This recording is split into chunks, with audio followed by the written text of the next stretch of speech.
and showing up, but it also means being present with people, especially in challenging times.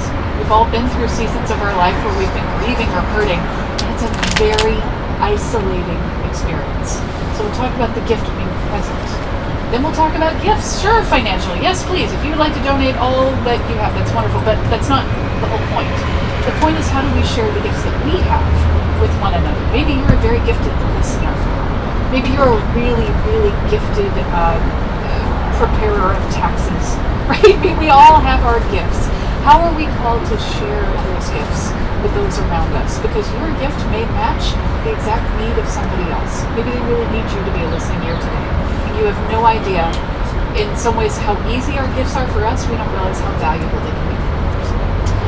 And then we'll talk about service. How can we continue to serve our community? And witness. That's my favorite, because we get to talk about how we tell people about our life of faith. So I'm really excited about it. That will take us all the way through Advent, which means like it's happening. I'm looking forward to it. All of our classes are back up this week. Tuesday night, new member class will be happening 7 p.m. We'll be doing the next 2 chapters. 7 and 8? I forgot. That sounds right. Then Wednesday morning at 10 o'clock, we will be discussing Esther. I can't wait. I'm so excited. I love her. And the Festival of Purim, which is something that is still traditionally celebrated.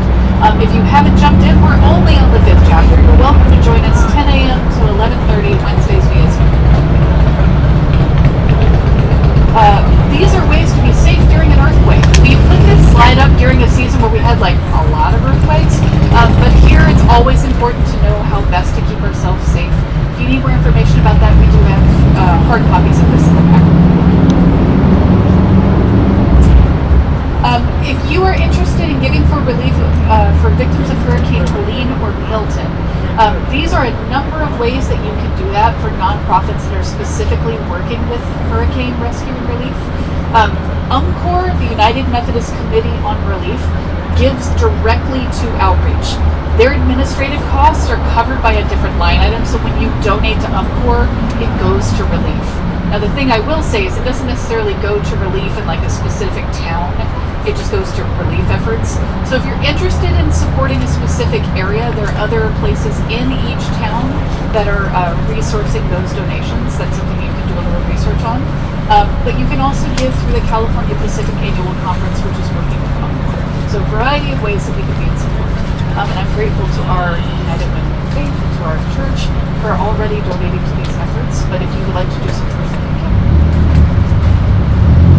Thank you to those of you who came to volunteer at the breakfast. I really appreciate your time and your help. Today was wild. It was amazing. It was wonderful. There's so many people here. It goes so quickly. We always need help with volunteering. So if you're interested and able, talk with Debbie.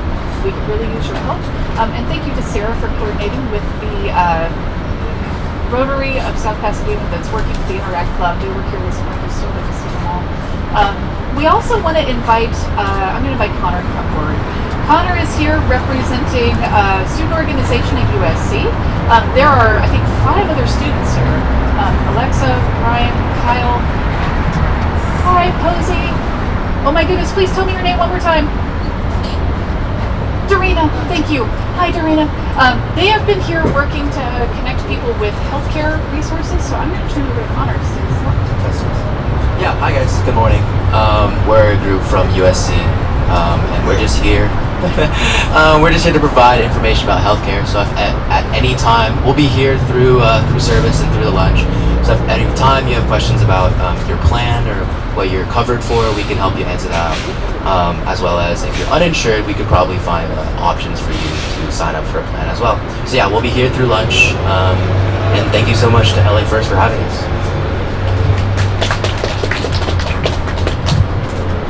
To talk with Connor and everybody this morning, and to see that young people who are called into particular forms of service, mostly through the medical field, also recognize that there's a gap in providing service and how that service gets covered. To donate your time and your thoughtfulness and your wisdom and your wit and your talent to this particular work to connect people with the resources available, thank you. It's very inspiring and renewing to my frequently cynical heart. That the world is filled with hope. People like you, so thank you. If If you choose to give anything today in our donation box, that goes directly to supporting our breakfast ministry. So when you give, you know what it's going to. That ministry costs around $400 to $500 a week. We like to expand it, be able to offer more food. So every dollar you give does make a direct and important impact on the work we're able to do each week. You can send an email to office@lafirst.umc.org for our weekly resource emails and important updates. If anything happens with weather, if it gets windy, particularly hot, rarely particularly cold, but rainy, it does often get rainy, we may need to send you updates about our whereabouts. Sometimes we meet at Via Flores, sometimes we need to meet online, and occasionally we have to make that decision morning of just based on the weather. So make sure you're signed up to those weekly resource emails so that about things like that. And if you haven't updated your contact information, she will do that for you or with you. Helpful hygiene reminders. We do have hygiene stations sanitizing at every place where there is food. So back by the food, there is one here as you're coming for communion. When you come for communion, please be aware that the bread is bread, but we also have gluten-free wafers. The cup is filled with juice, not wine, so that all may participate. If you need the gluten-free wafers, let me know. And when you receive, we receive by what's called intinction. I'll break off a piece of bread for you, and you'll dip it in the cup and receive the elements in that way. And of course, we want you to know that God's grace is freely available to all of us. So all are welcome to come and receive that gift.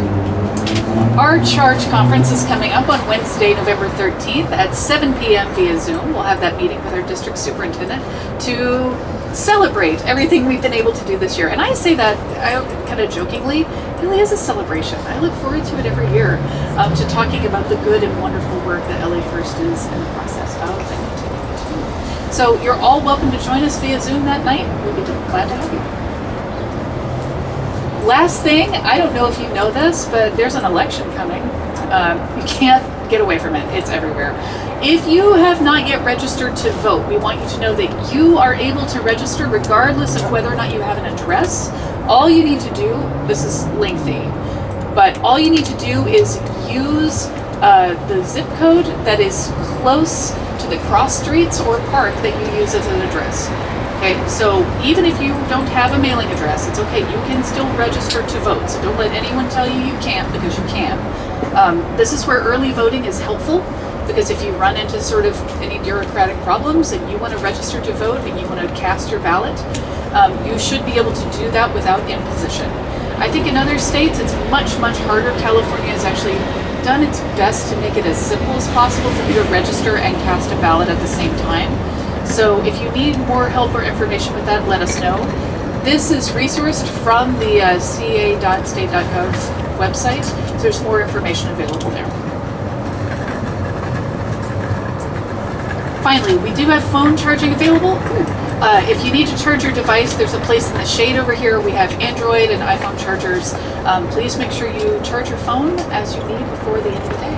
Sarah, you have an announcement. Thanks.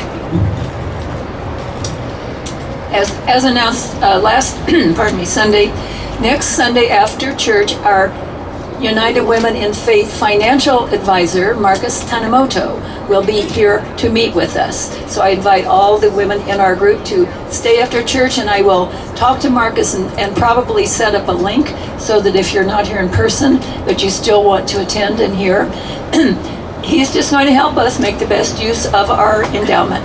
And we're grateful for the opportunity to do that. Thank you.